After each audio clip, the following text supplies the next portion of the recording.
On my mom's side, I'm the second generation. On my dad's side, I think I'm the fourth. Because my dad's ancestors came over about Civil War era. Well, it's got to be second. You got to go by the generation of which your blood wasn't here at all in America. Yeah, I guess in that case, So I am you're second. I'm second 100%. generation American. I'm second gen. I'm a first generation from my last name. My father was born in Cuba. Really? Yeah, I'm a first generation. So according to half the country, you and I are immigrants and we don't belong here. Indeed. Yeah. But we're whiteys. Not when I apply for college and jobs, then I'm two or more races.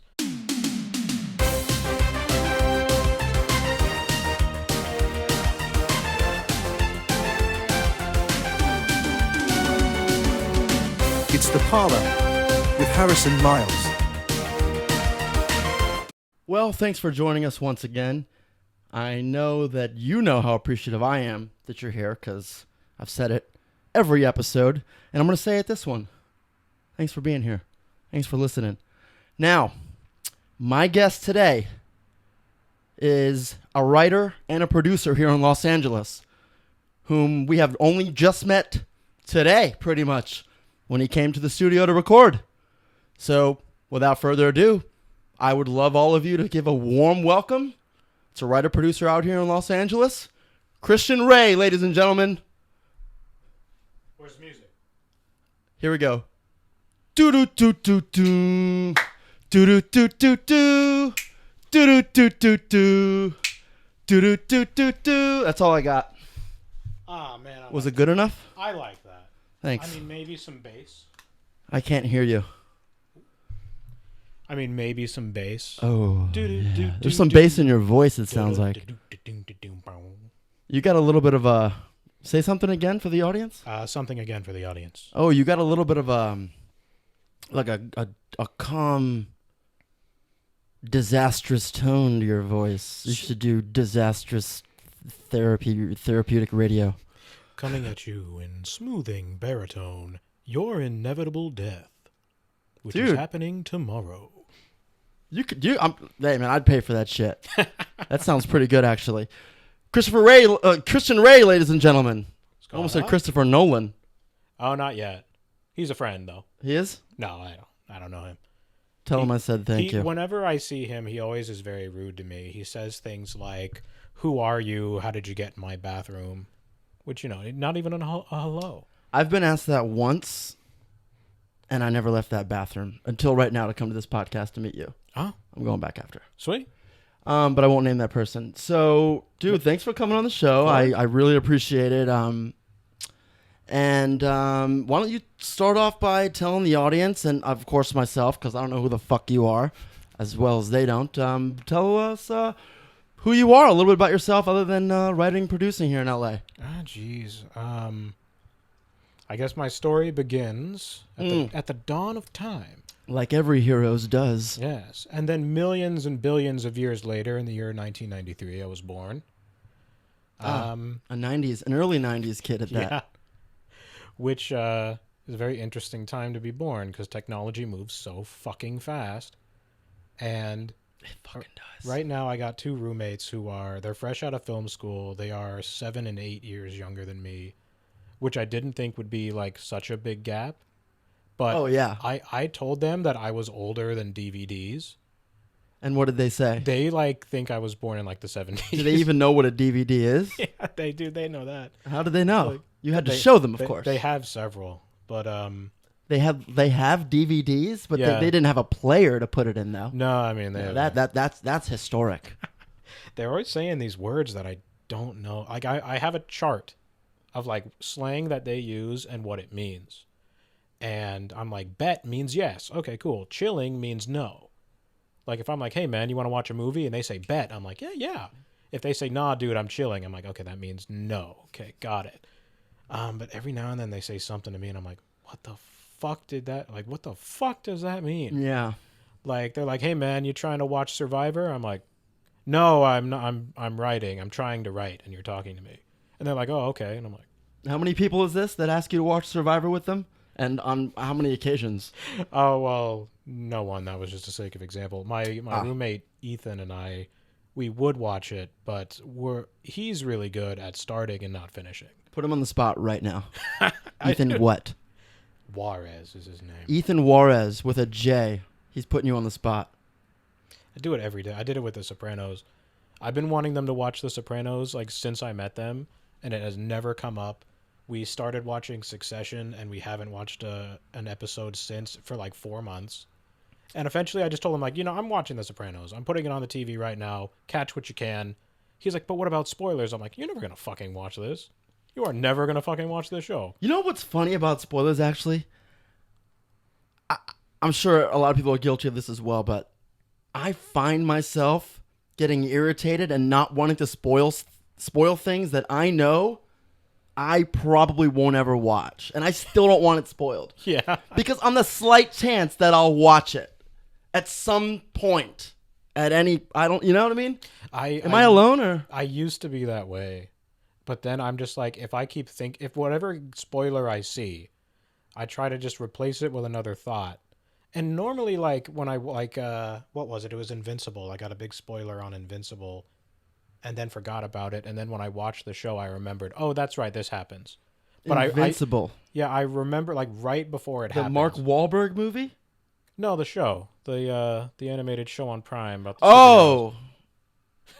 Because there's like a football movie called Who the fuck is Mark Wahlberg? He used to be a rapper, Marky Mark.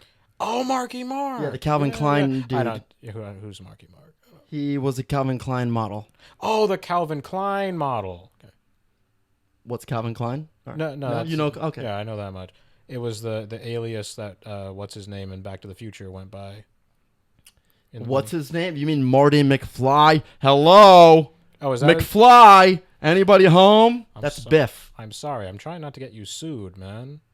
Now we get sued. We just brought up a Universal. I'm property. Not a fucking syndicated show across 26 countries. They'll take what they can from you.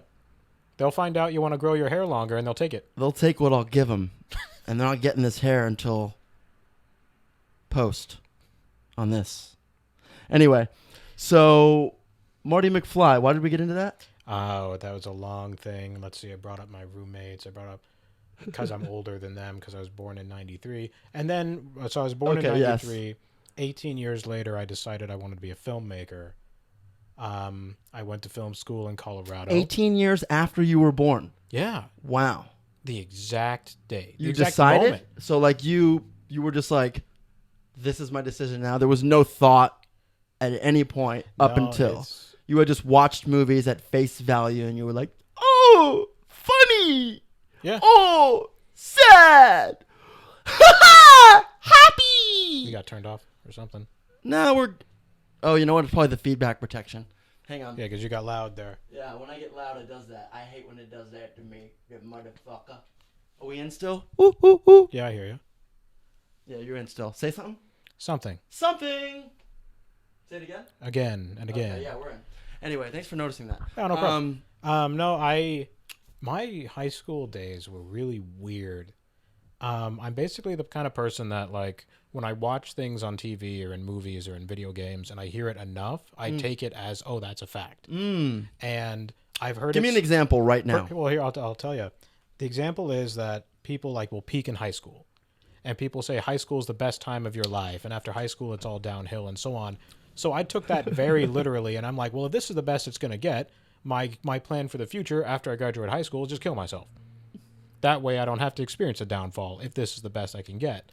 And what a sadistically positive thing to think. Oh, that's a great way to describe me. Sadistically positive. I'd like that because I'm just like, God damn it. The internet's out and now I can't do what I'm doing. Fuck this. But, I'm going to die a horrible death anyway, like everyone else on the planet. So I guess it doesn't really matter that my internet's out. Okay, continue. And I changed my mind on that. Pretty much just like I started to wrap my head around maybe the cartoon teenager in this Nickelodeon show who said after high school it's all downhill for me. Don't be afraid of infringements or anything. Good. You can say what it is. Danny Phantom. He's a phantom. Do. Yeah. The bully in that show said, I'm going to pick on you as much as I can because after high school it's all downhill for me. And I took that so literally. And that's eventually, pretty funny. Yeah. eventually I'm just like, maybe I shouldn't be taking advice from this fucking animated bully. And I mean, so- some of the writers on that were kind of hateful at the time too. Yeah, So at the time, yeah. I changed my mind on that, and then once I decided I wasn't gonna kill myself after high school, I'm like, well, now I gotta figure out what the fuck I'm gonna do. when did you decide you weren't going to kill yourself after high school? Was it when you were about to kill yourself? Was it after high school already? No, I never. Were you still in high school? I was still Did in you- high did- school. so Yeah, what I happened? was like a junior, and So you were like, I got to get a backup plan. I don't really want to kill myself. Like, I got to get a plan B here. And I didn't actually really want to, but it wasn't until years later that I got professional help and really started looking at myself, and I did personal development seminars and all that, where I discovered that like I don't want to die. Mental Right. health is a serious fucking thing. Yeah. I don't want to die. I just want I want to know things are going to get better. Know what I mean? Oh, well, I mean, just come talk to me. I'll assure you they'll get Well, I better. didn't know you back then. You could have found me. Yeah, that's true. I could have found you in You Colorado. could have thought of the best actor in the world that you know, which is Harrison Ford, and you would have thought, there's probably someone up and coming with that name. You should have thought that way. You would have found me. I used to think Harrison Ford was the best actor ever, and then I saw the remake of Roadhouse. Well, this was all before Roadhouse. But Conor McGregor, dude, he is so believable as a psychopath that will just attack people and assault women. Are you being facetious? You're joking. No, he's so believable as Are you as a kidding? crazy dude Are you who kidding? just goes around punching people in the face and assaulting women. I've heard mixed things. I've heard from a really harsh critic that No, the joke here is he's believable as that because that's what he does. because that's what he does. But I heard that he is like a joke in that role. That's what I heard from a very harsh critic. That Shout out Critical Drinker. that's a great name. You don't know who that is? The Critical Drinker? No. Oh God, you got to look this dude up. He rips movies a brand new asshole, man. Not even an asshole. He rips them like a fucking A cloaca. He changes. a cloaca is an asshole, but he rips them like a it's fucking an asshole, dick, and pussy put together. Are you sure? Yeah. I don't think so. Can we Yeah. look up what a cloaca is? A cloaca is I'm gonna look it a up. single orifice in which a creature reproduces, defecates, and urinates. Oh, it's not delegated to just assholes. Yeah, it's Let me it's everything put together. Reptiles and chickens have them. Reptiles and birds. I need to know about this because if this is true, the name of this podcast is going to have the word cloaca in it. It's gonna be calm your cloaca. No. If you looked at the other names of the podcast, they have something, something, and something, or something and something. It's always an and in the middle of the words. So let's see what a cloaca is. Here we go. Ladies and gentlemen, I am here to inform you, put all the rumors to rest, what a cloaca is. Cloaca. Okay, that's how you say it. A common cavity at the end of the digestive tract for the release of both excretory and genital products, invertebrates, except most mammals, and certain invertebrates. I'd like to know which invertebrates. And then the second definition for a cloaca is a sewer. Which one came first? Who looked at the backside of a chicken and I said think- that looks like a sewer? I think the asshole came first because they put the products of an asshole in the sewer. Well, evolutionarily speaking, a cloaca came first, and then it split into assholes. Yeah. Like we all do. So technically, do we have cloacas? No, I think it's a great metaphor for life, though, because if life started out all we had were cloacas, and now we have like urethras and anuses and genitals, it's kind of like when you're a baby. And suckholes to Yes. talk out of. When you're a baby, you're a cloaca. And then at some point in life, you're going to decide, are you a dick, a pussy, or an asshole? And that's what Team America is all about. Did you like that movie? Yes. I love that to this Yeah. day. Clearly. Yeah. Yeah, that's a funny movie. Oh, yeah. That movie doesn't, that movie, they tried to hide that one now. I mean, they it's hard to find that movie now. It is. Yeah, I mean, I think it's on Paramount, actually. I'm sure it is because it's Matt Stone and Trey Parker have That a deal with movie. Paramount. If you ever are fucked up on something and you're sitting around, watch Team America, World Police. You won't believe what the fuck you're watching. Trust me, children under 22, you won't believe what the fuck you're watching. Durker, jihad. Yeah, That's how they speak Arabic in that movie. What about the movie? Like, dude, we need to. I was thinking about that recently. We need to bring that back. I don't think that's racist. The whole speaking a different language but using funny terms, like the movie, the Scary Movie 2, when they were making fun. Anna Faris was making fun. They were making fun of The Grudge, and Anna Faris was like, "Oh, that's Scary 4, Movie 4, yeah. 4. Thank you, Scary Movie 4." Anna Faris was like to the little ghost boy, "Tokyo Mitsubishi Takahasha, Kentucky fucking booties," or whatever. You know what I mean? Sushi teriyaki Honda Civic. And yeah, that shit. The subtitles are your Japanese is terrible. Yeah, and it's just like, we need to bring that back, dude. I think that's funny. That's culture. That's how you appreciate culture, in my opinion. I think it's funny because it's so stupid. You can't you don't have a case that you are being malicious because it's just too stupid. Know what I mean? Like, yeah, exactly. You know what? Thank you for bringing that up. I'm sorry for cutting you off, but you're bringing up a really strong point. People need to understand the difference in film. I don't think there's much malicious filmmaking going on. No, I think it's creativity. It's funny. It's too stupid and surface level to be thinking too hard about it. It's very rare. Like, it's a good point that there's not a lot of maliciousness. Like, the only characters that are malicious are villains, right? Like in a Tarantino movie, anyone who says the N-word in a malicious way is bad and they get killed. But other characters say the N-word throughout the whole movie and it's just a word. When it comes to jokes, it's there's very few malicious jokes, because if it's malicious, it's not a joke. There's 100%. There was a show at the time. It was the most offensive show on TV. It's been decrowned by Paradise PD, if you ask me. It's called Drawn Together, and I've heard of it. It's so fun. It's an animated reality show where it's a Superman, a Josie and the Pussycats, a Betty Boop, a Pokemon, a Link from Legend of Zelda. They live together in this house, and it's like the real world or Big Brother. And they just poke fun at fucking everything. There are terrible jokes in there. What network is it on? It was on Comedy Central. So you can stream it on... It's on Paramount? It's on Paramount, but it's the edited version. It's not the uncensored version. Yeah. And there are lines in that where it's Captain Hero, who's this frat boy rapist Superman. He's they say to him, "Oh, you must be here for Captain Hero because you're a 12-year-old girl and a donkey." And he super speeds in and he goes, "Matthew Broderick and Sarah Jessica Parker are here?" And it's that's just a joke. Yeah. Making fun of two celebrities. It's a cheap shot. Well, a lot of that is done. That's just part of it. It's not, if you ask me, it's not malicious because it's a joke. Matthew Broderick looks very young. Sarah Jessica Parker. The joke is that she looks like a horse. I don't agree with that.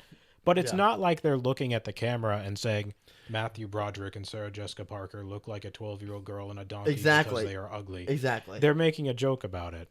I think there's maliciousness is in the industry and it is put in product, but I don't think it's often where it's in film.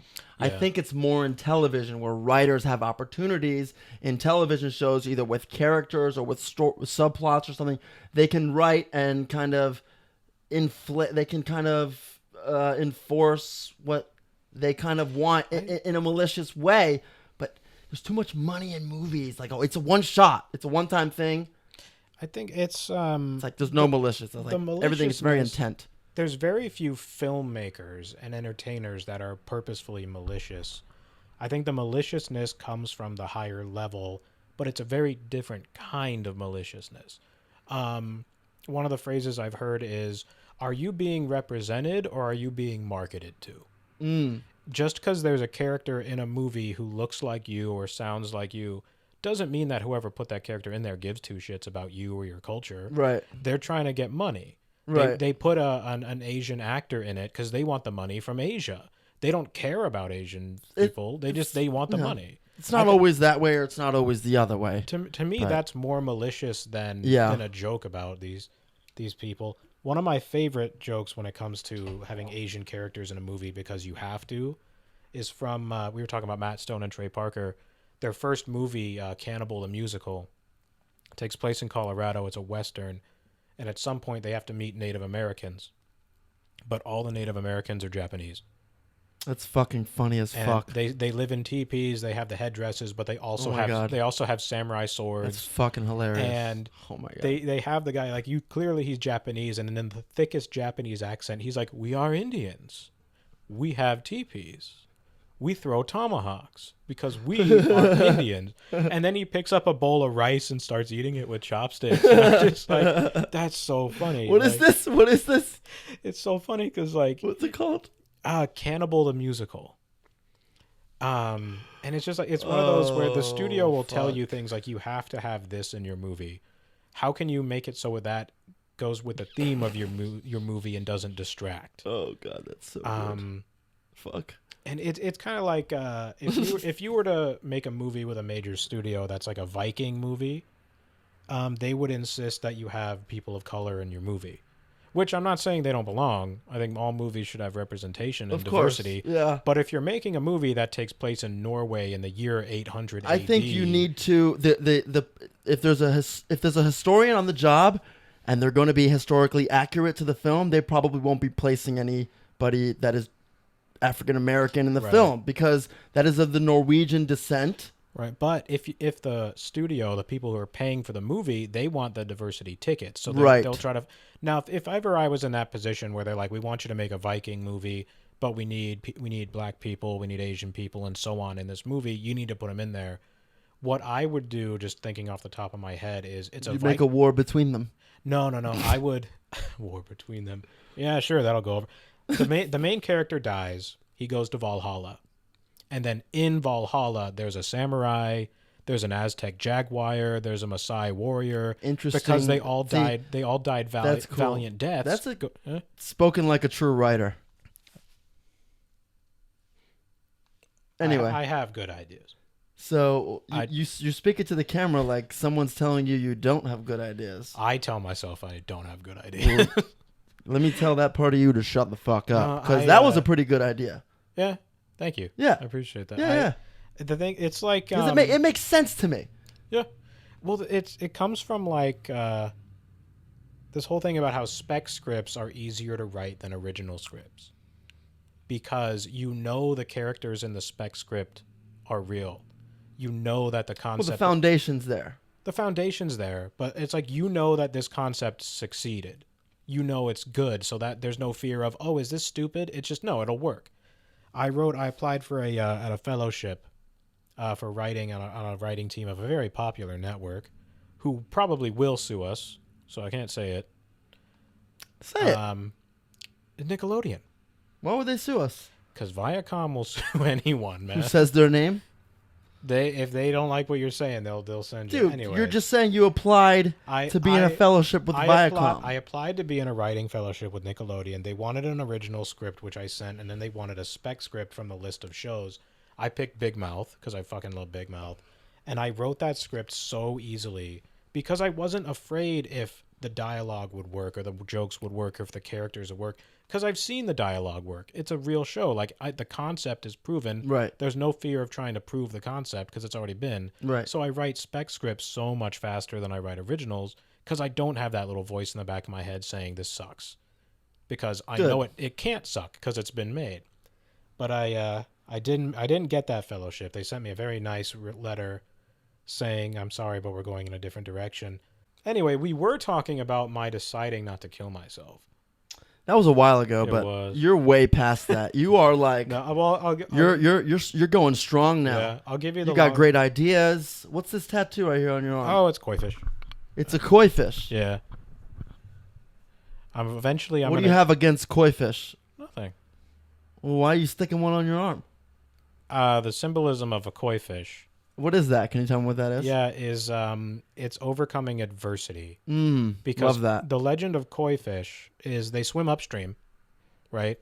And if a koi fish is able to swim all the way upstream to the top of a mountain, they become a dragon. And that's why in Pokemon, Magikarp becomes Gyarados. Magikarp is a koi. Magikarp is a koi fish? Yeah, because koi fish are carp. They are carp. I was going to say, because he's a carp, yeah. And Yeah. The idea is like Yeah. you have a koi fish, meaning Facts! that if you have a koi fish tattoo, it means that you're going to go through hard times, but you're going to succeed and come out better. Now, people tell me I got my fish going the wrong way because it's going down my arm. You should have it go up because it's supposed to go upstream, right? Who the fuck is anybody to tell you which way you should put your tattoo? Tons of people. But here's what I say. I say, yeah, it's going down now, but when I hold my Oscar above my head, it's going to be fucking going up. Look at that. And then I'm going to get the rest of it, the dragon version of the koi going across my arm and everything. Once I get to a part in my life where it's like I'm not nervous about having visual tattoos, because I'm still a pussy when that's the case. Well, how so? Like, I still live in that sense of like, if they see that you have tattoos, they won't hire you. And That's a very 90s thing of us. It is. It's a very and that's exactly why my tattoos are hidden. Yeah, it's such an old-fashioned Look. view. It says 8 inches only. Okay. You didn't see the arrow? No, that's the first thing I noticed. I was just reading 8 it. inches only in the arrow. Yeah. It's nice. No, it says Kip. Kip. Knowledge is power. I forget I had that. God, thank God. When you said Kip, I'm like, oh my God, that's like his little brother that died in a tragic accident. Yeah. And I just turned it into a dick sucking. Yeah, joke. and we're God. about to get all fucking gloomy and now, bro. But anyway, eventually I'm gonna get it extended. But that's the koi. You're gonna get a whole pond, if you will. No, I'm gonna get because the Asian dragons, they look like the eternal dragon from Dragon Ball Z. They're long and windy, and they have like wooden antlers. Are you a big DBZ fan? I'm a big Dragon Ball Z fan. Once it started getting into like Kai and Super and You didn't GT. like Super? Super's No, good. I GT's just- not real. GT's made by fans. It's not Oh, okay. canon. I just once it got to like past Majin Buu, it's not that I stopped liking it. I just couldn't watch it as often. Did you like Majin Buu? I like Majin Buu. I have something to show you.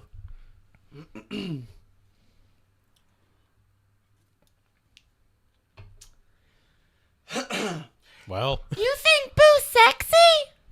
oh yeah. I'm gonna turn you into chocolate. Finally, I get turned into chocolate, and finally I'm big and black. Finally, right? It's all I ever want to be in my life is big and black. Hey, not a bad Majin Buu impression, huh? No, that was good. Not Gotta terrible. acknowledge you for that. That was the big fat one. I'm trying to turn hard right from your black comment. Majin Buu. I think Majin Buu is such a great villain because he didn't make any fucking sense. Goku doesn't make any sense either. He makes more sense than Majin Buu. But anyway, Goku is the only character I find to be inspirational that has zero motivation for getting stronger. Yeah, His motivation he for getting just wants to stronger be- is just to be stronger. He doesn't care about his family. I've said this in the last podcast. He doesn't care about his family. He doesn't care about his fucking race. Doesn't care about the planet Earth. He just cares about getting stronger. he and a lot of the shonen protagonists, their motivation is they need to beat the shit out of somebody. Yeah, that is just that, but it's still so inspiring. Like Right. I remember when I was a kid growing up, like that's the reason I started lifting weights. Like Goku and being a Super Saiyan. I remember I had this reoccurring dream where my hair would just turn yellow. I'd look in the mirror and I'd be going, and my hair would go woof, woof, and it would go yellow. That's very interesting. You grew up watching Dragon Ball Z, Fuck and yeah. you were like, I'm gonna lift weights, and now you look good. Well, no, I haven't lifted in 8 years, Well, you but don't- I'll show you a picture. I was Well, fucking, you still look good. I was fucking stupid. While you're looking that up, it's Yeah. interesting. You watch Dragon Ball Z, and you're like, I'm gonna lift weights and be strong. I grew up watching Bleach. And my whole thing is, oh, when I die, I'm going to be one of those. And now here I am wanting to kill myself after high school. Like, it all makes... Whoa! Yeah, that was me years ago. Jesus Christ, man. Yeah, it was nuts, dude. Oh, and that is the Final Fantasy tattoo. Which... Don't act like you know what that is That's now. lightning. That's lightning Oh, symbol. it's Final Fantasy 13. Lightning. No. Isn't it? No. What is it? 10. It's remember the sports team, the Xanarkanabes Blitzball. Yes. It's the same that's tattoo it. that the protagonist Titus, if you will. I like Titus, but it's Titus. It was originally supposed to be Titus. We're not going to get into that right now. But his father, Jecht, has a tattoo of their sports team, the Xanarkanabes symbol on his torso. I got it right here on my chest. That's what it is. Because I'm a gamer at heart. I I was like, I wasn't into Final Fantasy when 10 came out because I was but a young chap. Just a wee little lad. I did not understand the intricacies of weaknesses in a game. Dude, that game to me was like the first real, like, Final Fantasy 7 was amazing, but like 10 had voices, and it was the first time I could really, really grasp the story. I didn't grasp the story when I played 7. I was only like 7 when it came out. And so like 10, I was able to really grasp it because it was like they would talk to me. I had to read 7 as a 7-year-old. It's a fucking novel. My favorite Final Fantasy is 15. And I think the only reason it's my favorite is because it reminds me of my real favorite video game. Oh, he's spasming. I broke him. Yet another sad case of a Final Fantasy fan. Who's rather fragile. Beyond, dude. His favorite. I can't even say that sentence. His favorite Final Fantasy is, of course, the one that was made for first timers and fans. But it wasn't my first Final Fantasy game. Of course, it wasn't. But it was made for. It's the only Final Fantasy that was made for first timers. Okay. All the other Final Fantasy games they're made for Final Fantasy gamers. So is this the part where I tell you? Is this the part where I tell you my favorite thing and it happens not to be your favorite thing, so you just tear me down? I completely destroy you for not liking what I like. What's your favorite? Because my like is the way to like. Yeah? Yeah. No, I honestly couldn't handle the open world. It was kind of bland, and the fighting is just... Final Fantasy is known to change up their fighting almost in every one, but this one... Well, it didn't do it for me, dude. Well, and the story was weak. Yeah. The reason I like it so much, and I mention this, is because it reminds me of my real favorite video game, which is Brutal Legend. Oh, that's a great game. That is my favorite video game of all time because I'm a fucking metalhead. I don't dress like it. Different genre, but that's a good game in its own. I don't dress like it, but in my heart, I'm No, you always dress wearing... you dress like an NPC in Miami Vice City. I dress like a divorced dad trying to get back out there, but since he's been married for so long, he hasn't hit the gym, so all that really he looks good is in Hawaiian shirts. But you are pulling the dad bod off, like better than dads. Well, I thought I... You know what's weird? I thought I looked good in this shirt, but you just exposed my dad bod. Oh no, you're doing great. You look great in that shirt. Oh, thank you. You know what I found very strange? The pattern which the few grays you have on your chin is really identical to mine. Yeah. It's very weird. You can't really see it, but I think you can see it in this. Look. Oh, yeah. Dude, it's really weird how like we have the same amount of grays in the same spot in our chin. I noticed that. I got the gray on the chin. I got a little gray here in the mustache, and then my temples are gray. But my beard, it's hard to tell unless you're looking at it, is calico because I have the white, and then I have... Like the cat? Like the cat. But like here, if you get close, I have red. I can kind of see the Irishness in it. Yeah, are you a wee bit Irish in you? I am Irish on my dad's side, and I'm Greek Cypriot on my mom's side. What is that? Cyprus is a small island in the Mediterranean Sea that has, throughout its existence, has been taken over so many times. It was Greek, then it was Roman, then it was Egyptian, then it was Greek again, then it was Roman for a long time until the fall of the empire, then it was Greek again. Then the Turks tried to take it over, and then they tried to take it over again and again. And the Turks? The Turks, Turkish people. Well, they used to be Ottomans when they were first taking it over, but now the Turkey invaded... We have an Ottoman in here, my feet. Turkey invaded Cyprus back in the 70s, and... You're snoring about the story that I was about to say, that my grandparents had to flee for their lives when the Turks took over their homes and destroyed their villages. Holy shit. And you're the second generation here? On my mom's side, I'm the second generation. On my dad's side, I think I'm the fourth. Because my dad's ancestors came over about Civil War era. Well, it's got to be second. You got to go by the generation of which your blood wasn't here at all in America. Yeah, I guess in that case, so I am second. I'm second 100%. Generation American. I'm second generation. I'm a first generation from my last name. My father was born in Cuba. Really? Yeah. I'm a first generation. So according to half the country, you and I are immigrants and we don't belong here. Indeed. Yeah. But We're whiteys. Not when I apply for college and jobs. Then I'm 2 or more races. I'm Hispanic always. But I know, yeah, I'm Greek on that side, and I went to Greece this last year, and I had that typical white girl. I went to Europe once, and it changed my whole life. Because now all I want to do is move to an island in Greece called Hydra. That's a dope ass fucking name for an island, dude. is. I would want to move there too. Get this, Hydra has about 2,000 people who live on it, and about 10,000 cats. It's swarming with What the fuck? It is swarming with stray cats that all receive free food, free water, free vet care. They'll just hop on your lap and sleep there while you're eating. They'll follow you around. And it inspired me to write. So it's swarming with 10,000 pet cats. Basically, pet cats with no home. And then I wrote a pilot script, an animated story about an American cat that's taken to Hydra because their owner moves there, gets lost, and then has to rely on a bunch of strays to get back home.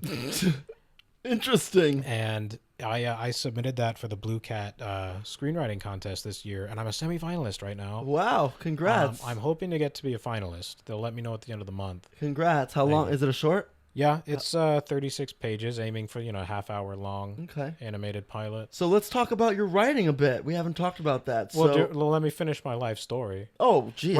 Apologies. When we last left Christian, he was contemplating killing himself before deciding not to and go to film school. Yeah. He went to film school. He graduated. He moved to L.A. He moved back to Colorado to be a bladesmith. He moved to New York for 18 months. He moved back to California in August. A bladesmith. Yeah. He moved back to California in August of this year, and now here he is, semi-finalist in the Blue Cat screenwriting contest. A producer. Your voice is you're losing character. That's because I'm trying to think. You're breaking. In the past 6 months that I've been here, I produced my first short film. So you've been living in LA for 6 months. Yes, I produced my first short film. I got this semi-finalist. Hopefully to become a new finalist and hopefully a fucking winner because I'm a winner. Damn it. That's right. You're a winner. Well, I try to be the best I can. I don't care what your father said to you every single day of your life.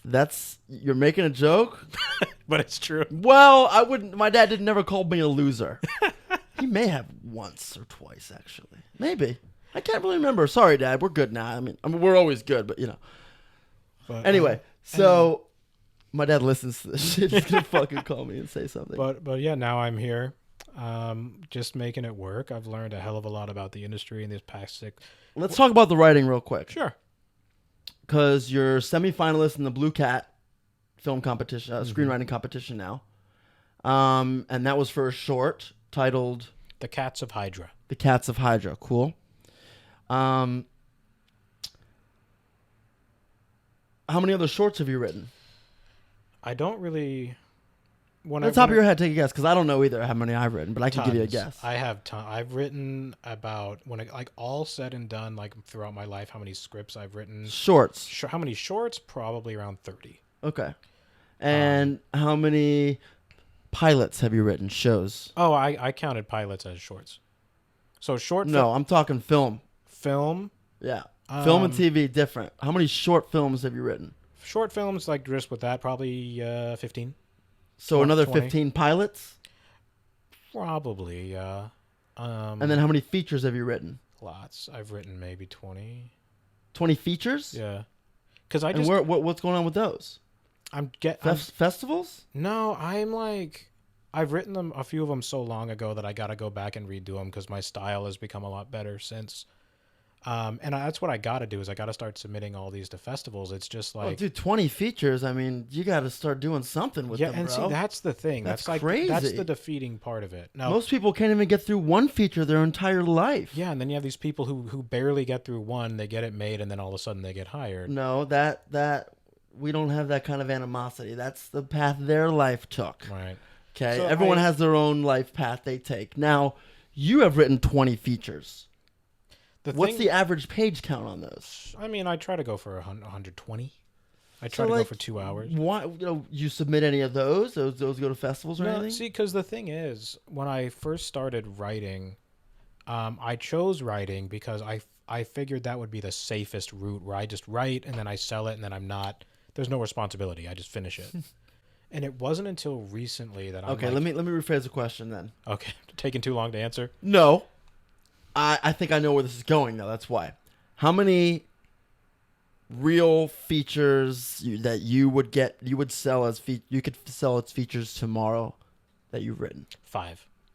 That's the answer I wanted to hear. Okay. Yeah, I've not 30 or 20. That's not what I wanted to hear because those other 15 those are what made you into what you're doing. That's a good way to put it. Yeah. So the ones that I have right now that are like serious. So this take can those. get What are you sold. doing with those 5, dude? Those are the ones I'm workshopping right now. I have a few. Like, what do you mean contacts. workshopping? My writing partner helps me with them just to get them finalized. Oh, so you're improving them. Yeah, I'm improving them, but I'm improving them while I'm networking them. Do you guys have a script doctor? That's me. No, You can't write your own script and be a script doctor on your own script. I guess technically Can't do no. it. I'm It's a just not- it's script just not a doctor thing. on the side. I do script doctoring for other people. Well, I'm who send saying, me do you theirs. have someone script doctoring your 5 scripts? No, Why? because Why? it makes like if I'm a script doctor and I need to find someone else to script doctor, I feel like it makes me look bad. So why are you not giving your scripts the treatment they deserve, the respect they deserve? Don't you want them to get better? You as a writer, you should understand that criticism and taking other people's point of views on how they view your writing is crucial. You need to understand I've that. done that for years. Like the reason why I have so many scripts that aren't ready to go is because I would sit there and rewrite them 4 or 5 times. That's And- it? Well, it's just I got to this point where recently, like talking to these people that I know, like my filmmaking team that I have right now has some really heavy hitters, Oscar-nominated people on it. I've learned so much from them just working with them for this past year and a half than I have for the whole rest of my career, and they all say the same thing, which is why spend, a year writing multiple drafts of a screenplay when you're just going to get a director attached and the director is going to want to change it. Then you get a I producer don't agree with attached. that way of thinking. That is a very one-sided, lazy way of thinking. No, You shouldn't- it works out because then you It don't. works out for them. Is it working out for you? So far, Okay. I got my first short film produced, Well, and that was a first draft. but the features are a whole different ball game. And I think personally, when you're writing a feature after, I know from experience, I wasn't happy or satisfied with a few of my features until some of them were rewritten over a dozen times, and the revisions are in the high 60 or 70 times. 70 revisions. That's too many. It's not, though. That's mean- like normal. 50, 60 revisions. That's If you're gonna go through 50 or 60 revisions, like is that along the way? Like you're doing those? oh, yourself? 100%. If you're gonna meet someone who's gonna be attached to the project and then want to change the whole script, isn't that That's the time- wrong person to attach to the project. Well, then if you're getting someone that's gonna be attached to the piece? and Let's wait. doesn't- I'm talking about the writing. So, as a writer, like when you're like, I know personally when I'm writing my first draft, all I need to know in my first draft is I don't care what it looks like. Really, I just need to know that everyone has their own process, of course. I just need to know that I need to get everything off my chest onto the paper, and then I can take a breath and be like, okay, I can't think of anything else right now. Story or character or plots, anything, story beat, anything that I need to put down on the paper. I mean, on the whatever. And then I read it, and I take a breath, obviously, and then I read it, and I'm like, oh, okay, this needs more depth here. Let me read. Okay, that's a story I can really develop there. So it's like the first draft is what really leads me. Like for me, it doesn't really get started until the first draft. And I'm like, oh, fuck, like this story's really evolving, and I don't even write the first draft until I've already developed a treatment for it. Yeah. And it's just like that's when it's first getting started for me on the first draft. So that's just I know everyone's got their own process. No, I mean, I understand what you're saying, and I do something similar, but I do that before I start writing script. My regurgitation phase is when I'm doing an outline and just kind of getting all the thoughts for it down on just a Word document, and then I go through and edit that. Yeah. By the time I start writing script, I've gotten through at least 3 or 4 drafts of the beat sheet and the synopsis. Yeah, and that's what I'm saying. everything There's got to like be a that. ton of It's revisions not, and all I think that. that's where our miscommunication is. It's 100%. Not like, it's not like I'm sitting there regurgitating. Okay, because onto the that's what I tape. thought. I was like, bro, this guy did it on the first draft, and he did 3 after that, and he thought that was it. Like, No. okay, By that's what I'm saying. Let me rephrase, America. By the time my scripts hit the script writing phase, they've been reworked at least 4 or 5 times in the outline and synopsis phase.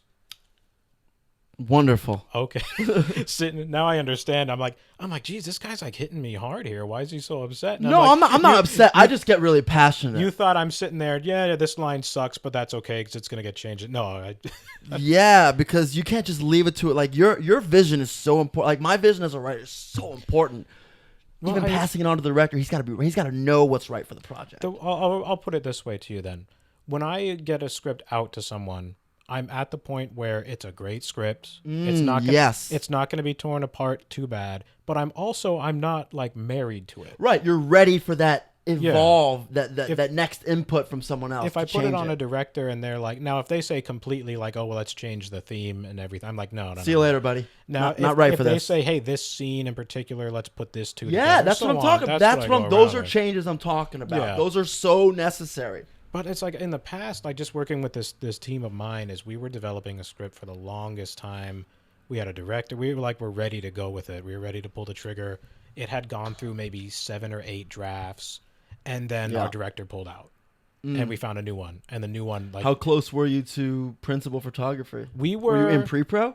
We were in development still. We were about to start pitching. So that's not a big deal. Not a big deal, but we had spent a lot of time doing that script. You get a director that pulls out when you're in pre-pro. That's a big deal. That almost happened with my short. And I had a DP. Bend over backwards. I had a DP pull out during pre-pro. Yeah. Oh yeah, it was rough. Man, the first like real set experience, because I had been on set before, but this was the first time I was in charge, and goddamn, I was wearing too many hats. It happens. I was carrying it all on my back. The day of filming, I was considering pulling the plug because it was just getting to be too much. And, oh fuck! Like seriously, the day before, like the week before filming was hell. The day before was like a hellish hell, right? Because our directors were considering pulling out because they wanted more money, and we're like, "What do you mean you want more money? Like we had this contract. This is your rate," and they were hitting me with this other stuff. And at this point, I'm like, "Well, I either pull the plug and cancel this shit that's happening tomorrow, or I give them a little extra because show must go on." Then also we're dealing with insurance because I guess the insurance forms never got handled for the equipment. What? So now I have to all this stuff that I thought was handled a month ago. The insurance. That's the thing. We had a member of our team who was working on this that we thought it was handled. But it turned out not to be. Dude, I'm so anal. I check with everybody about updates every day, like what everyone's doing. That's the thing. I was doing so much, I didn't have time to check with all these other people because dude. EP, writer, co-director, co-creator, producer. But how many productions have you done before this one? This is my first feature where I am completely. There's no one above me. Well, this is my first feature where I am the top guy. This was my first production period. So that's why I was like doing too much. I had to rely on nuts. people. Yeah, but I guess throwing yourself into the deep end of the wolves might be the best thing for you. Good job. And so nailed it. It taught me so fucking much. And then that morning, we got the insurance, everything sorted out. I go there early in the morning to get the equipment. I'm waiting there. I'm telling them I'm outside, and they're like, "Oh, you're at our old location. We moved to Santa Clarita." Nice. So I had to drive, and right now I'm already late for set. Driving to Santa Clarita, a huge accident was there, so I'm stuck in not moving on the road for an hour, and then my gas light comes on, and I'm like, if I run out of gas, while I'm already 2 hours late for this set. Did you run out of gas? No, I didn't. Nice. But I was like, I'm pulling it. Like I'm calling it. If I run out of gas, I'm like, I'm done. I'm out. Fuck all of you. I never want to see you again. But yeah, it didn't. I didn't. I got the equipment. We went to set. Set was a bit chaotic. We fucking got it done. We got accepted into con. It's an amazing final product, and I'm so excited that this piece actually like made it. When was this? This was back in February. Nice. So that's doing its thing now. Yeah. Dude, congrats on that. Well, see, we submitted to con with an unfinished cut because you're allowed to. and if they like it, they ask you for a final cut. Interesting. And you're just, I can't imagine people are confident submitting an unfinished cut of a product. We weren't, but we were like, this has to be because we were missing the deadline. Unfinished picture. But Khan was like, we love it. We want to get a final. We want to get a final one, submit it by the end of this month, which it'll be done by the end of this. We're like 99% done. We got the sound and original score picked out. We're waiting for the sound editor to finish. Now let me ask you a question. Because before you rub shoulders with people that are just writers, that just do the bare minimum and they're just writers. Now, for yourself, that doesn't seem like, since it's what you just told me, this product, that doesn't seem like that's what you want. You want more than just being a writer, which is exactly what I want, which is probably why you're sitting on this couch.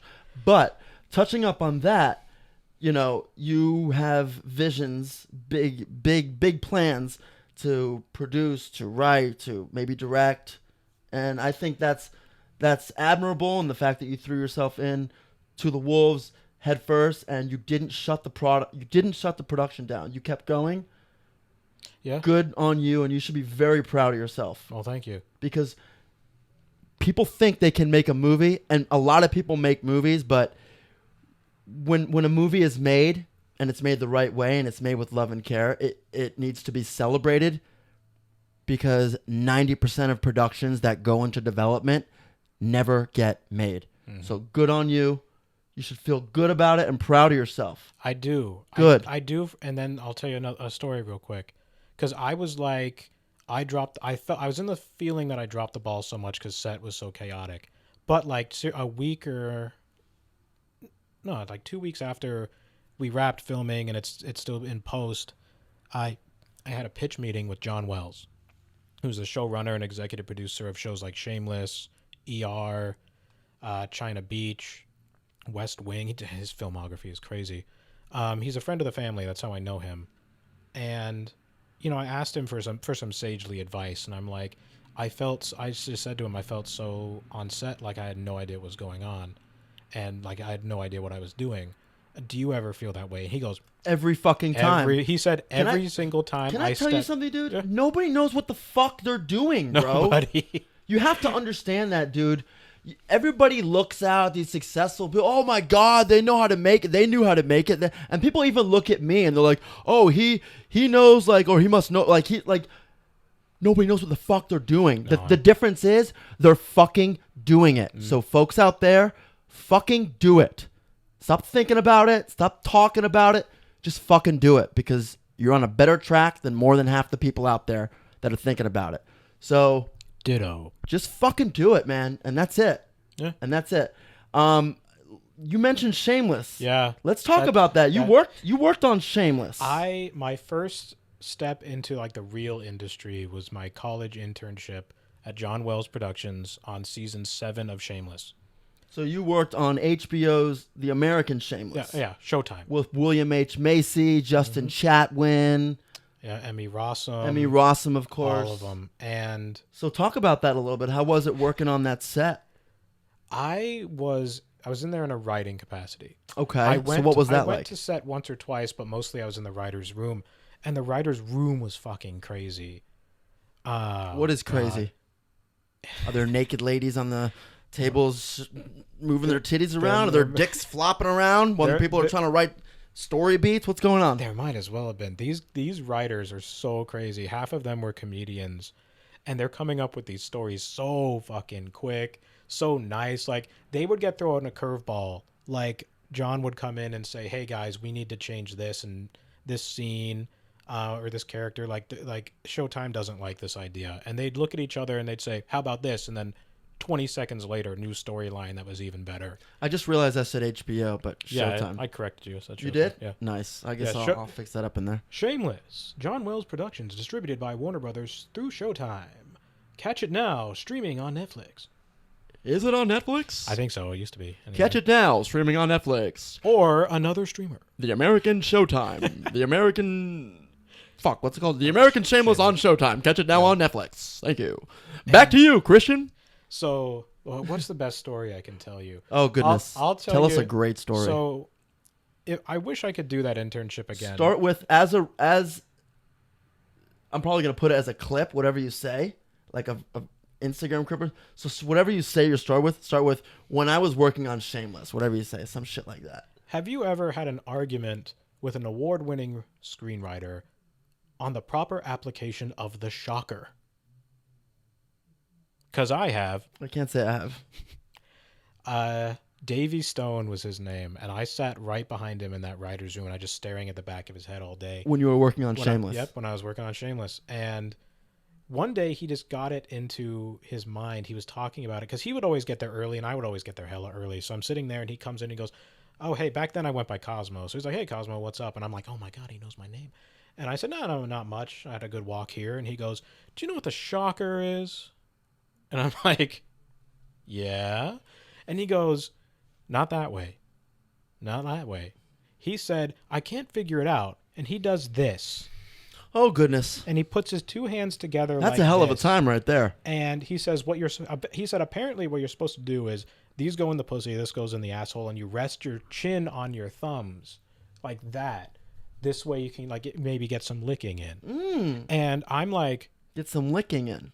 That's not the shocker. And he goes, yeah, it is. I just looked it up. I'm like, no. The shocker's one hand. The shocker's two in the pink, one in the stink, Yeah. one hand. And then, like, do that, and then you do some rub in there, right? And he goes, no, you do it like this. And I'm like, no, you. And so here I am. I'm like 20. So you were in a shocker debate with one of the writers on Shameless. Yes, I was a 21-year-old kid screaming in an argument with an award-winning screenwriter. And one by one, the writers would come in and be like, what the hell are you guys yelling about? And then it would start all over, with some writers taking the side of, no, it's two hands. Some taking the side of, no, it's just one. When Nancy Calloway, I think is her name, she was my hero on set. Oh my God, she was so fucking funny, and she was a brutal bitch, this woman. She's like, you do it with two hands. Like, and then she looked at the pinkies, and she's like, two pinkies like that, that's way too big for my asshole. And I shouted, that's why you don't use two hands. There you go. And then in comes the man himself, John Wells, who sees like the debate is heated, and he's like, what's going on? And Davey goes, John, the shocker. Is it one hand like this, so you do that and you do some rubbing, or is it two hands like this and then you rest your chin on the thumb so you can get some licking John in? said it was one hand. No, John didn't say anything. Oh. He was like, well, I suppose that's why I hired you people. And then he sits down and the meeting starts. Nice. Like, he walks into a conversation about some sex act in the middle of a screaming match between writers and a 21-year-old kid that got on his nerves. And rather than let it continue, he's just like, well, this is the kind of humor I want. So, well, I mean, it is the set of Shameless. So. And then, yeah, that in that season, Debbie is like, she's a live-in nanny for this family that she's trying to seduce the husband so they'll have a kid, and then she gets to live there for free for the rest of her life. But it's the wife who's dying of cancer that puts the moves on Debbie. So Debbie now has to learn how to please women. So she asks Carl, how do you do it? And he goes, do the shocker. And she says, what's the shocker? And he sends her a picture of this. And I'm like, I won on the show. It's the one hand. I mean, I knew it was the one too. I think most people will agree the shocker is like this, baby. One hand.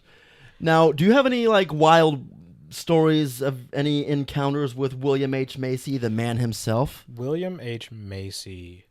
I met him twice. Once in the writer's room and once during a table read. And this dude is like cool. Like, I've heard. He shows up on a motorcycle, in a motorcycle jacket.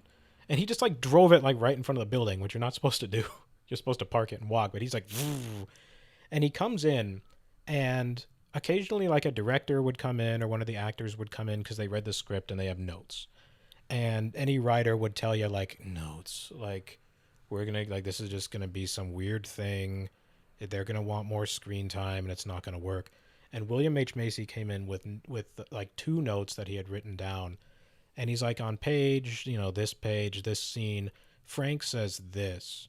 And I'm wondering if that's too similar to a line I said 2 seasons ago that had this reaction in the play, and I don't want to do that again. Oh, yeah. Do you think we could instead? And then he came up with these ideas that were great. Usually my experience as an intern there was whenever someone had notes for the writers, they were always like weird and self-serving notes like, oh, I don't want to say that line, or maybe I can do it with a look, some weird thing in the writers. I've heard things like that. There is a moment where one of the directors came in because he had notes, he had questions if he could change the script, and he came in like he tiptoed in. And Who, the director? The director. And he had his notes, and I could tell like the paper was shaking. This dude was like terrified to ask, hey, and then his questions were like on page 6, scene whatever, Liam says, I got this. Can he instead say, I have this? And the writers look at each other and they're just like, yeah, we'll let him. And he had like 5 notes that were just little stuff like that. Like, do you think this scene can take place during the day instead? And they're like, yeah, I think we can let you have that. and then he left. And I'm just like, what was that all about? And they're like, oh, directors are terrified of TV writers. What? Like, the director on a feature film has a lot of power, but the director on an episode of something, Yeah, they're much there lower. one time. Yeah. So if a director's Wow. going to come in and ask for things to be changed, Wow. they better watch that. Makes ass. sense, but Yeah. wow. I didn't know it was like that tense. Yeah. Holy I think maybe shit. this director might have been new, but I if I were to be in his shoes, to walk into the writer's room and look at these people that have so much power and say, Well, they put so much effort into it as well. Especially because I had been not yelled at, but I had been reprimanded by Nancy once or twice because I was making too much noise in the room, because they'd come up with an idea and I'd be like, oh, or I'd be like, ooh, like that, and she'd be like, hey, you. Like, Christian, you're not part of this shit. Shut the fuck up. Basically. Shut up, kid. Yeah, She yeah. didn't know my name. She always just called me kid. Yeah. But damn, she was funny. She had it going on. She was such a good writer. They all were. And they all were very sagely, which I needed because at that time I was going through a really bad time. I had taken the term starving intern very literally. I was at a time in my life where I was very proud, very insecure. Like, if I could do this internship again now with the confidence I have now, night and day.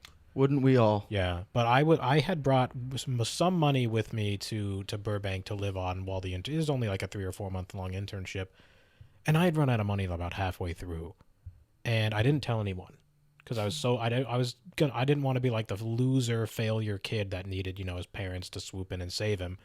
So like for a month, I ate half a pack of ramen a day. I couldn't afford groceries. I couldn't afford gas, so I walked to Warner Brothers.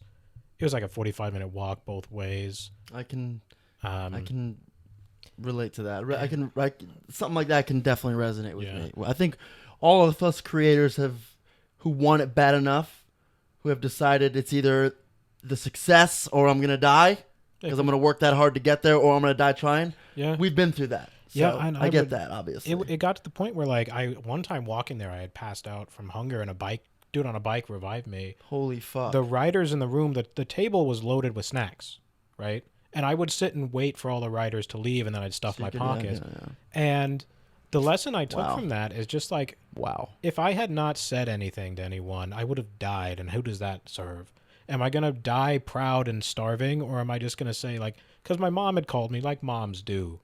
Hey, man. Hey, Christian, how you doing? She calls you man? Yeah, I was about to say, Hey, man. Hey, man, what's going on? No. You doing okay, She's man? like, hey, honey, like, how are you? Are you doing okay? I know your internship's ending soon. I just want to make sure you're all right. Do you have enough to eat?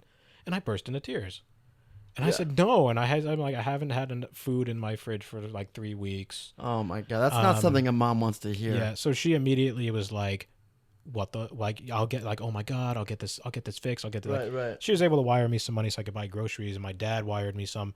And this is the difference between like a mother and a father. And my mom's like, oh my God, honey, sweetie, how could you do this? I'll help you. Like, oh my God, I'm so Yeah. sorry. My dad's like, what the fuck is wrong with you? Yeah. Why didn't you tell me you needed some money? Yeah. Like, I'll send you $100 for groceries. Yeah. Like, I can do that. Like, Yeah. because I was back then, I was like, I didn't. You're really, fortunate to have that yeah, support. and like, For sure. I'm very fortunate to have that support, and that's why I don't like to abuse it. 100%. I know I have this really good support Yeah, system that's where good. if I was in a bind, I could get out of it. I don't want to be one of those kids that knows that. Yeah, that's So good of you. I will ask for help when I need it. I learned that lesson, but I've also learned the lesson of do it myself. Yeah. Right? So yeah, I have this safety net, which not everyone has. I'm very lucky to have it. You are. And I'm not going to just like lay in that safety net my whole life. Of course not. Right. So here I am, right? course. Making the dream happen. I'm off to a good start. I need to continue this momentum. And I have a lot of stuff in the works right now, a lot of irons in the fire that down the line will be really successful. I know it. I know for a fact they'll be fucking really successful. Good. Make me a lot of money. It's just like I don't do well with delayed gratification. So right now, it's so defeating to sit there and write something for 8 hours and not make any money, but I gotta push through it because it'll happen. Because if I'm writing these 5 things I'm working on right now at the same time, that just means they're going to get made at the same time. And then all of a sudden, I'm going to get all the payments at the same time. And then suddenly be very wealthy and have an existential crisis. Let me tell you something. I came out here 6 months earlier than you. I've been out here a little over a year. And when I came out here with the idea of really prioritizing passion over anything else into what I do, into the industry, because I love this industry so much. It inspired me, and it makes I'm creating a legacy within it. That being said, I founded something called the POP Initiative. POP stands for Passion Over Profit. I'm building a community of creatives and filmmakers or musicians, creatives alike, that truly do prioritize their passion for the work over making money in it.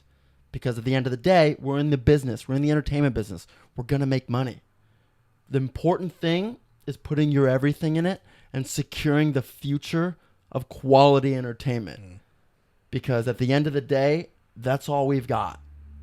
No, it's very true. Like, so we were speaking of William H. Macy. He has this video. He was on a podcast like this, and he was saying how like the worst things he's ever done in his life are for the money. And he's like, if you're doing a project just because you need the money or just because they're paying you well, don't, because that's going to be the worst fucking project Don't ever. do it. Don't. And you're not going to do your best performance in it either. You don't feel it in you, man. I'm in one of those right now because like I mentioned, I'm a script doctor. Yeah. And I'm working with these guys who the pitch for the project was awesome. I love it. Like, it's such a cool idea. It's a very sellable project, but they couldn't afford to pay me too much. And in the back of my head, I'm like, not that I'm motivated by money, but what they're asking for is a lot of work for not too much money. And I didn't. And you don't love the project that much. Yeah, and I'm at the point where it's like I'm done. So, and I signed a contract. You can't even pull out. No. Well, look, I'm not going to, because even if I wasn't in a contract, I know myself to be someone who, when I say I'm going to do something, I'm going to do it. That's good. And when I promise them, I promise them 2 drafts. I promise them I'll go above and beyond because I like the project. And I think it, like I said, it's going to be easily sellable project, I think. So even though I'm overworked, even though it's not worth the amount that they're paying me, I'm going to see it through. And these guys, I'm like, it's one of those where, yeah, I have that voice in the back of my head, like, oh, I shouldn't have done this. But I have another voice saying, these guys are going to do a lot of stuff. Cool. So you have that confidence. That's good. Yeah. And it's one of those projects that when they were telling me about it, I'm like, I need to tell Lisandro about this. Because my biggest friend and mentor right now is Lisandro Cruz. He's most known, he's the executive producer of the Rampage adaptation with Dwayne Johnson. Okay. And he's worked with George R.R. Martin. He worked on Twilight. He has a big filmography, but like no IMDb, because I don't know why. Okay. And he like what he's most known for is he gathers IPs and then sells the IPs. And he knows a lot of people at Netflix. And when I first heard about this project in particular, I'm like, once I get the script good, I got to show it to Lisandro, and he's going to help us get this sold, because it's like again, a very sellable concept. Yeah. But it is one of those projects that if I had gone back in time and saw how much work it was going to be, because I did do it for the money, right? When it's all said and done, and that's kind of why I'm in this funk. Not in general, just with it. And what you had just mentioned about passion over profit, right, is very good, because if you're doing things just for money, you're going to wind up doing a lot of stuff you don't want to do, and it's going to hurt your soul. But if you're doing things just for passion, you're not going to get any money, and you're going to starve to death. That's not true. It's true in a sense of like, oh, I'm going to do everything for free. That's not what I mean by passion. I know that's not what you mean, but that's how, like, when I hear passion, I go straight to, oh, am I going to wind up doing everything for free? Like, no, I do in the back of my head. It's okay to care about the money, Exactly. but you need to prioritize your passion. That's exactly the way to put it. Yeah. Like, if I'm working on a project that I'm really passionate about, sometimes I got to take a step back and say, is this something that actually, like, is there a market for this? That's a producer hat I got to put on. Yeah. Is there a way I can make this so I still have the passion, still have the thoughts in it, still have what I want to say, and it's sellable, right? And I always go to, what's a good example of a movie that I get? 2001: A Space Odyssey. Great movie. Right? Great movie. But it didn't make a lot of money At the time. At the time, no. It has now. A lot of great hits, cult classics don't. Yeah. And I think that's the cult classics don't usually, for a variety of reasons, but 2001: A Space Odyssey was it's an out there movie, right? Yeah. That didn't quite meet the mold back then, and that's why it didn't make too much. It has now. Right. But if I'm just imagining, if you take a concept like that, and then if he had taken a step back and maybe lost some of the things that were artistic about it, but made it a little more universally appealing, it probably would have made a lot more money in the beginning. At the time, maybe. Yeah. But it probably would have flawed in the long run of the gem we have now. Probably. You know? I mean, it's all examples run their course, so I could have come up with a better example than that, but I was on the spot. That's fine. I'm very much of the mind that it should be 50-50. Like entertainment, business. It's half and half. There's an entertainment side. I don't there's a agree with business that side. even a little bit. But we're different people.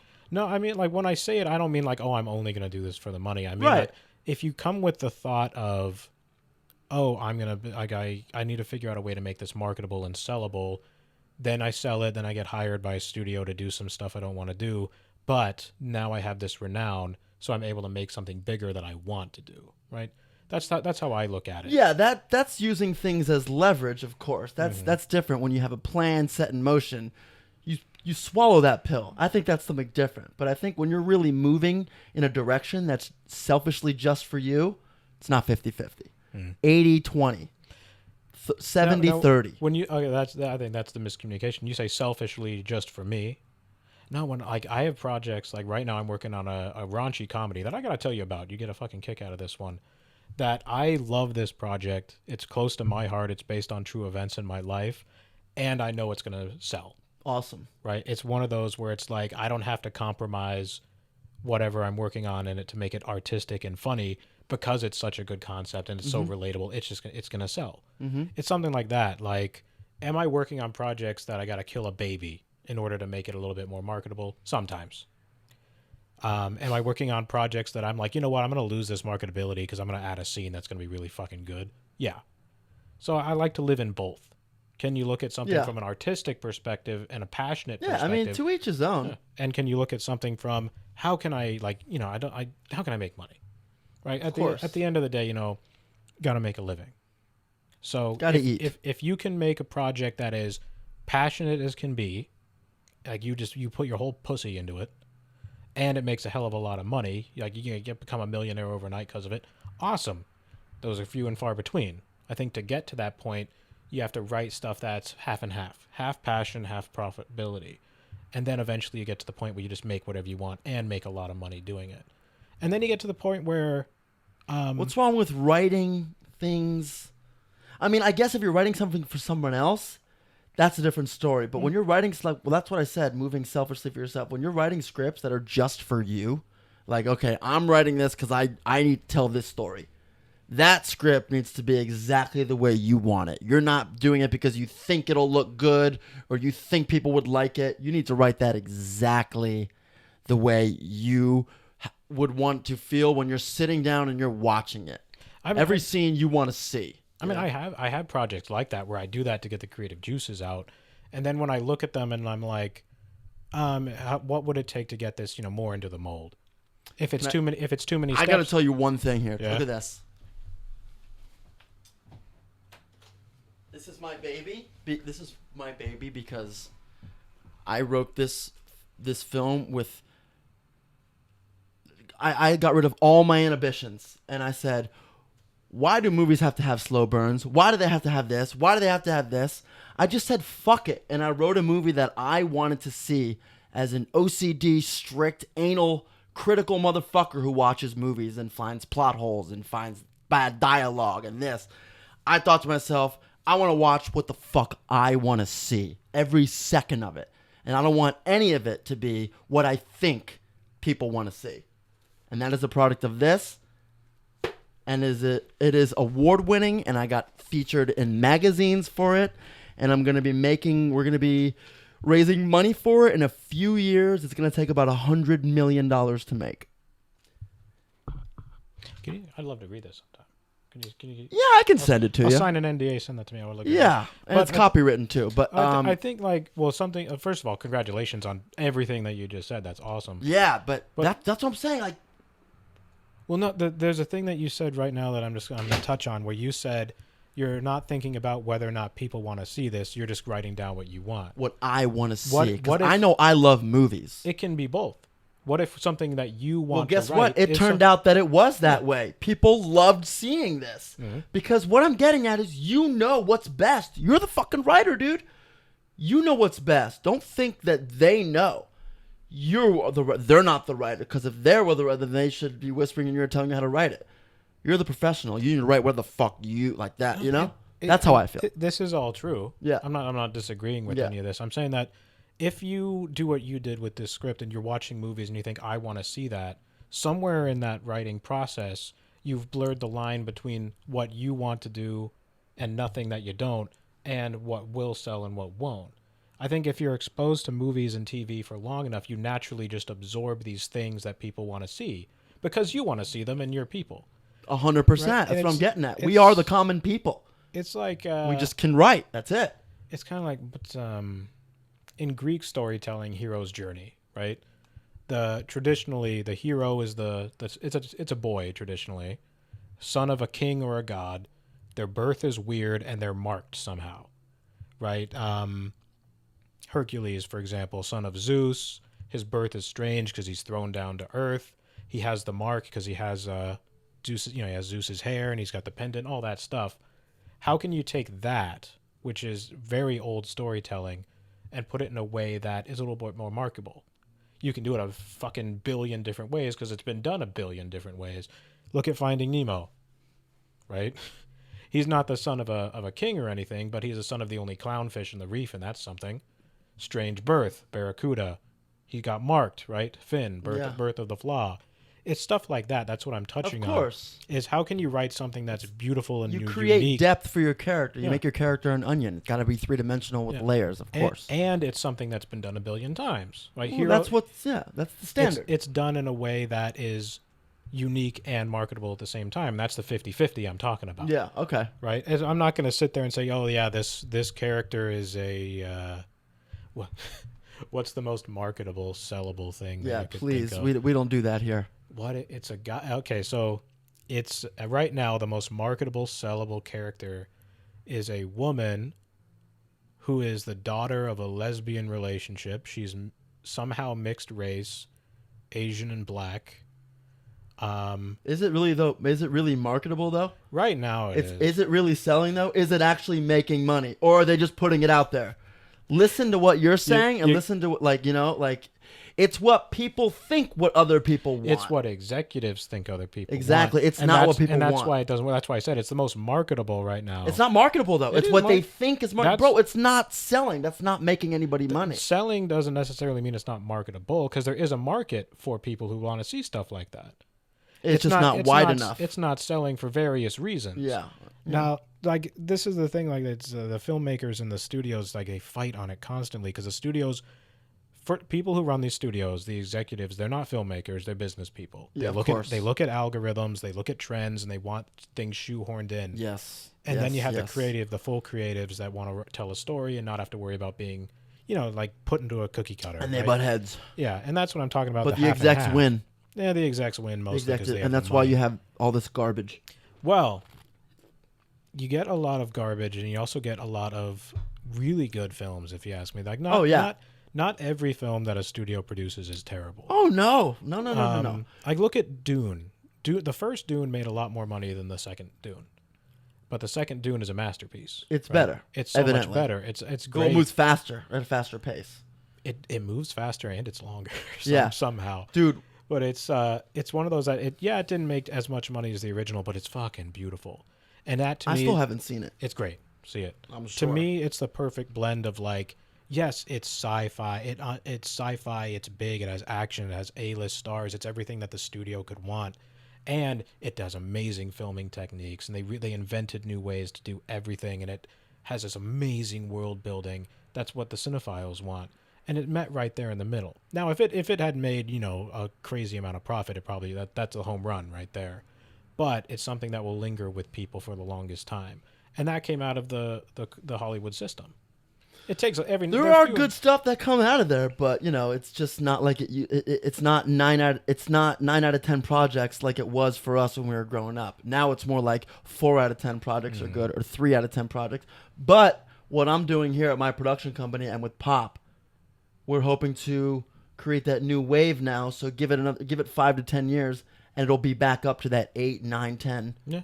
Everything coming out is good. It's some of the like it's one of those things where, I mean, I think like even though we might have different creative different creative processes. I know English. You do. We might butt heads a little bit, but I think it ultimately would be amazing if you and I were to collaborate on a project. Because say for example you write something that's completely unique and brand new and like we've never seen it before, right? And I would come in and say, like I would say, for sake of example, the hero's flaw that you have, the flaw is not really related to the world. Just for sake of example, I'm not saying you write characters like this. I go straight. But you would go in and do what a script doctor does. Yeah, I go straight to what's the flaw, what's the world like, what's the theme, right? Of course. And then from there, it's kind of more traditional, like a Hollywood storytelling. It needs to have this, this, and this, and this. And if you and I could work together to keep the uniqueness of your story with this foundation that I approach my projects with, we'd have the perfect piece. Yeah, I'd like to see your writing style, for sure. My writing style is a lot of Shane Blackisms. That's funny. I could talk fucking movies and this shit all day. This might be one of my, if not my longest podcast. Hey, that's fucking great. We were fucking going. But I think this is a good time to end it. Do I get one last sales pitch for myself? Yeah, go for it. Look at the camera and say whatever you want before I tell you to get the fuck out. I'm Christian Andrew Ray, screenwriter and producer, and script doctor. I have amazing products. I have amazing work. I don't want to say products. Let's fix that. What do you sell, like lotion? No, I have amazing pieces. And I love what I do. I know I was talking about how I like the corporate structure too, but I love the creative aspect of things.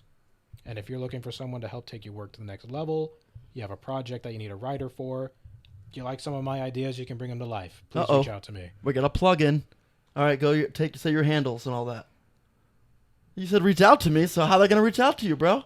Do I want my? Yeah, I guess so. You just said reach out to me. How I don't want to. I don't want to like say it because then they won't remember it. Can you superimpose it? If I say it, can you superimpose it? There won't be any text on here, so you got to say it.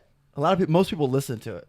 All right. We have video, but it's like 70% listeners, 30% watchers. Jeez. What is it? It's at blah blah blah at blah blah blah. Yeah, I'll give you my Instagram. Let me look it up. Well, say it to the. I don't know it. You don't know your handle. No. Oh goodness. Lowercase Christian _Ray 13. Christian _Ray 13. Lowercase. There it is, ladies and gentlemen. That is his Instagram handle. Yeah. The Christian Ray is me in a hammock. All right, Christian. Well, we appreciate you coming on the show. Was that too self-serving? And now it was too pitchy at the end. There too much commercial. It's funny. It's funny. Yeah, it's quirky, and it's not getting edited out either. It's staying as looks is. aren't everything, so it can be funny. It's great. And your shirt is perfect with the theme. Okay. Listen, Christian, it's great having you on. Maybe we'll have you back. Maybe not. We'll see. But in the meantime, get the fuck out, and don't let the door hit you on the way out. Shake your hand first? Let's shake hands. Great to meet you, man. You as well. Thank you so much. Get the fuck out.